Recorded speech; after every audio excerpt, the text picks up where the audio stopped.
किस तरह से इन सारी चीजों को देखते हैं? देखिए, देश संविधान से चलता है, संविधान बराबरी की बात करता है, इक्वालिटी की बात करता है। तो अगर इनका ऐसा बोलना है कि आई लव महादेव बोलने वाला ही मेयर बनेगा मुंबई का, तो मैं तो संविधान का पालन करने वाला आदमी हूं। तो मैं तो यही बोलूंगा ना कि अगर वो बन सकता है तो आई लव मोहम्मद सल्लल्लाहु अलैहि वसल्लम बोलने वाला क्यों नहीं बन सकता? क्यों कोई खान, पठान, शेख, अंसारी, कुरैशी, सैयद क्यों नहीं बन सकता मेयर? बनेगा इंशाल्लाह। हमारा तो ये उम्मीद है कि एक दिन मुंबई की मेयर हमारी हिजाब पहनने वाली महिला बहन भी बनेगी इंशाल्लाह। बन सकते थे कि पहले भी मुसलमान लोग बने।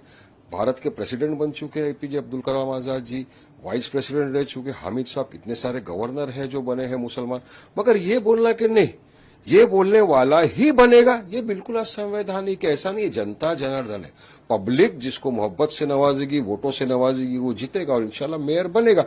तो मुसलमान भी बन सकता है मेयर, मगर इनको तुष्टीकरण करना है, पोलराइज करना है, नफरत फैलाना है, क्योंकि इनके पास डेवलपमेंट की आप बात करो, जवाब नहीं है इनके पास। आप इनको बढ़ती हुई महंगाई की बात करो, जवाब नहीं है। मुंबई में जो बढ़ता हुआ पोल्यूशन है, जिसके लिए मुंबई की उच्च न्यायालय ने इनको फटकार लगाई, उसके लिए क्या इनके पास है? कोई जवाब नहीं है। किसान आत्महत्या कर रहा है, उसके बारे में क्या इनके पास पॉलिसी है? कोई जवाब नहीं है। बारिश आती है, देखिए जो इलेक्शन होता है ना, ये सिविक इश्यूज के ऊपर है, कॉरपोरेशन का। एक बारिश में आप देखो, आधे घंटे में पूरा मुंबई में अफरा तफरी का माहौल मच जाता है, पानी भर जाता है, ट्रेनें बंद हो जाती है। कहाँ है ड्रेनेज सिस्टम का? इतने सालों से सत्ता में सब बैठ के मलाई खाए, इसके ऊपर काम क्यों नहीं किया? इनको सवाल करो, जवाब नहीं देंगे ये आपको।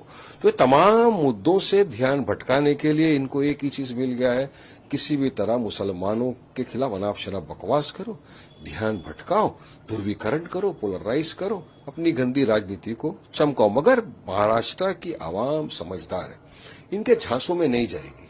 वो चाहती है कि उसको वोट दे जो डेवलपमेंट की काम करे, जो उसके साथ कांधे से कांधा मिलाकर इशू पे खड़ा रहे, उनके हक इंसाफ के लिए लड़े। और वैसी महाराष्ट्र की आवाम को एक पार्टी दिख रही है, मजलिस इत्तेहादुल मुस्लिमीन। ये मोहब्बत है हमारे पार्टी सदर बैरिस्टर असदुद्दीन ओवैसी के प्रति। जो आपने अभी महाराष्ट्र में नगर परिषद का चुनाव आया, उसमें देखा लोगों ने हमको काफी भरी संख्या में वोट दिया। 83 हमारे जीते नगर पार्षद, हमारा चेयरमैन बना। तो ये दर्शाता है इस बात को कि लोग एमआईएम की तरफ आ रहे हैं, असद ओवैसी साहब को मान रहे हैं अपना नेता। उनको लग रहा है वाकई में आदमी संविधान की बात करता है, रूल ऑफ लॉ की बात करता है, और लोग वोट देते हैं। और यकीन मानना, ये चुनाव में भी जो महाराष्ट्र के अंदर विभिन्न जगहों पर हम लड़ रहे हैं, इंशाल्लाह मुझे यकीन है कि पूरी महाराष्ट्र की आवाम जहां जहां हमारे उम्मीदवार खड़े हैं उनको वोटों से, मोहब्बतों से, दुआओं से नवाजेगी। और भारी संख्या में हमारे कॉर्पोरेटर्स जीत के कॉर्पोरेशन के अंदर जाएंगे और इनकी ये गंदी नफरत वाली राजनीति नहीं चलेगी। अब क्या है, बीजेपी ने अपने नफरती चिंटुओं को छोड़ा है, अब उसमें एक और घुस गए, वो नवनीत राणा जी। उन्होंने क्या नफरत फैलाई? मुसलमान के 19 बच्चे होते हैं, तो आप हिंदुओं को 4-4 बच्चे पैदा करो, 5-5 बच्चे पैदा करो। अरे मैडम, किसने रोका है आपको पैदा करने से? रोक बनाइए, आप भी पैदा करिए। अगर मुसलमान 19 पैदा करता है, आप 25 पैदा करो, कंपटीशन करो, ताकत है, हिम्मत है, करो। आप ये जो महिलाओं को ज्ञान पेल रहे हो बच्चे पैदा करने का ज्यादा, तो पहले वो ज्ञान अपने आप को दो। पहले अपने घर में झांको, आपके कितने बच्चे हैं? 2। आप महिलाओं को बोल रहे हो 5 पैदा करो। अरे तो उनके खाने पीने का प्रबंध पहले करेंगे क्या नहीं?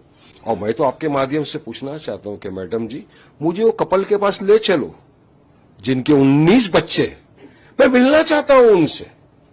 नहीं है इनके पास। जब तो ये चलती ट्रेन में एक और नफरती चिंटू घुस गया, मुसलमानों के खिलाफ बोला, मीडिया ने उनको उठाया, अब उनको पब्लिसिटी चाहिए, तो इसी तरह पब्लिसिटी ले रही। जबकि डेटा पढ़ते नहीं है। डेटा बताता है कि टीएफआर जो रेट है मुसलमानों का गिरता जा रहा है, टोटल फर्टिलिटी रेट जिसको बोलते हैं। मुसलमान हाईएस्ट कॉन्डोम इस्तेमाल करने वाला बन गया है पूरे देश के अंदर। तो ये तमाम चीज का डेटा जब वो पढ़ेंगे तो इस तरह के अनाप शनाप बकवास नहीं करेंगे।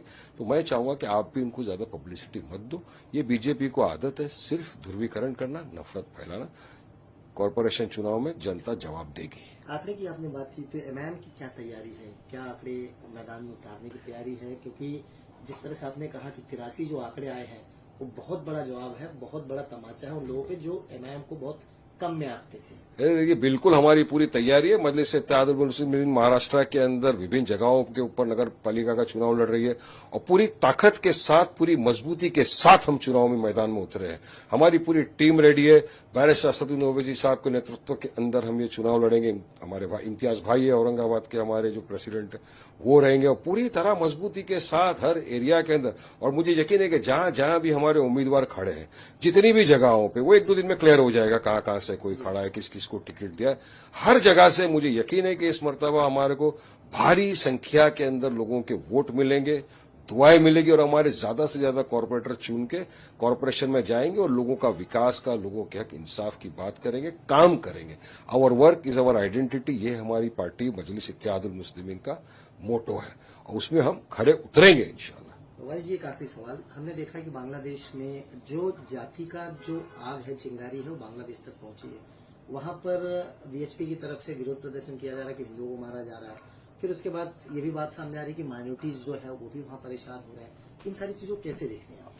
देखिए, वहां पर भी जो हो रहा है, अगर किसी माइनॉरिटीज के ऊपर मॉब लिंचिंग हो रही है तो मैं इसका पूरी तरह से खंडन करता हूं, कंडेम करता हूं, निंदा करता हूं कि किसी को भी इस तरह की मॉब लिंचिंग करके किसी की जान लेने का अधिकार नहीं है।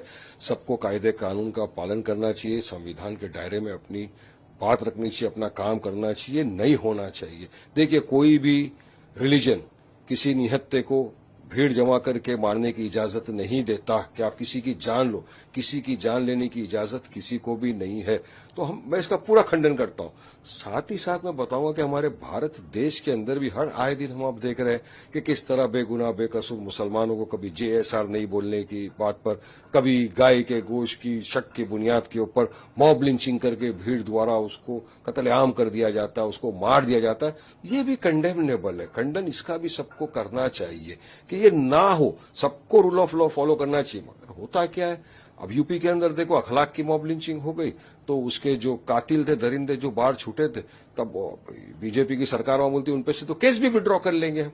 तो केस विड्रॉ करोगे जिन मॉब लिंचर्स के ऊपर से तो फिर इनको तो बढ़ावा मिलेगा ना। अब उनको मिठाई खिलाओगे, फूला